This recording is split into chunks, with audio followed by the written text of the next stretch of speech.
Shalom, selamat pagi saudara-saudara sekalian. Salam Natal bagi kita semuanya.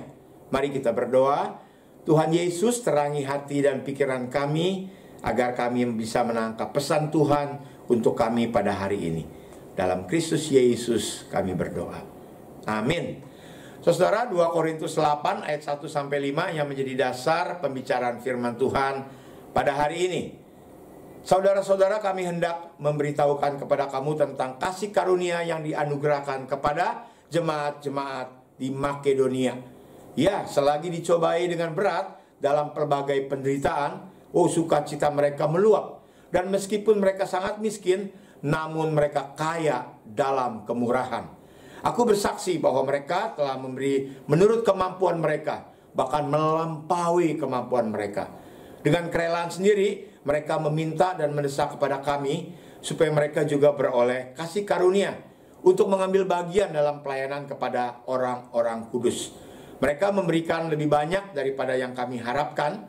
Mereka memberikan diri mereka pertama-tama kepada Allah, kemudian oleh karena kehendak Allah juga kepada kami. Amin.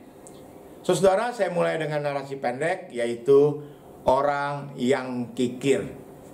Bagaimana menggambarkan orang yang kikir atau orang yang pelit? Pada suatu saat ada sekelompok orang di danau, dia bersama-sama di dalam perahu kecil. Mungkin karena ngantuk atau karena ada masalah yang lain, satu orang kejebur ke danau, nyelam ke air, saudara. Dan akhirnya ada orang yang mau menolong kawannya ini, beri tanganmu kepada saya, beri tanganmu kepada saya. Orang ini nggak merespon, saudara. Dicowel sama temannya, nolongnya jangan begitu buat dia. Bagaimana? Ambil tangan saya buat kamu. Baru dia merespon, saudara. Ini gambaran bagaimana orang pelit, beri tanganmu, nggak pada mau. Tetapi ambil tangan saya, baru mau, saudara. Kita tipe orang pelit atau orang seperti jemaat di Makedonia. Karena melalui nats ini, Rasul Paulus mengajak kita semua untuk melihat dan belajar tentang sifat kemurahan hati Kristiani dari jemaat-jemaat di Makedonia.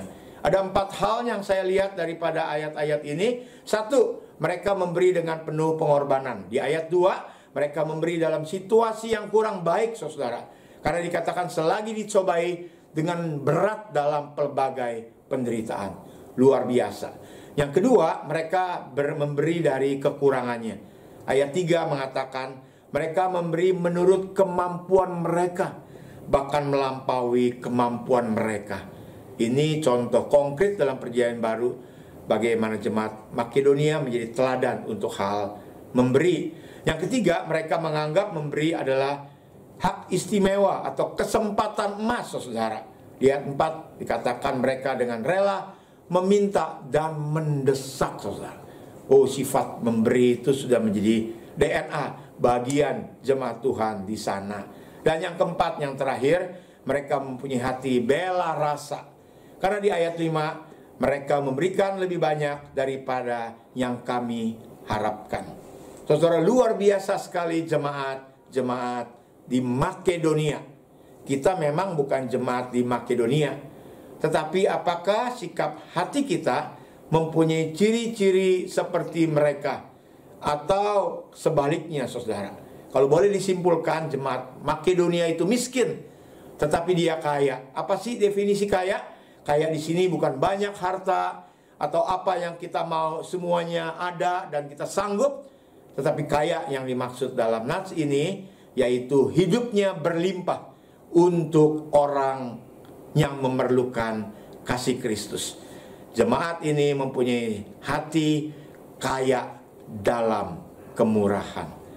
Saudara, makna memberi persembahan kepada Tuhan itu bukan ditentukan dari seberapa banyak kita memberi, tetapi ditentukan seberapa dalamnya kasih kita kepada Tuhan, seberapa jauhnya kita berani berkorban untuk perluaskan kerajaan Allah.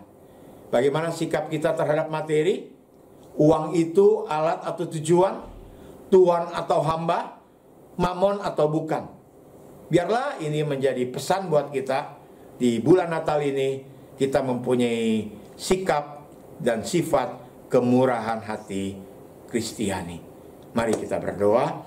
Terima kasih untuk pesan Natal bagi kami pada hari ini. Biarlah firman Tuhan ini menjadi bagian di dalam kehidupan kerohanian kami. Dalam Kristus Yesus kami berdoa. Amin. Tuhan Yesus menyertai kita sekalian. Suka memberi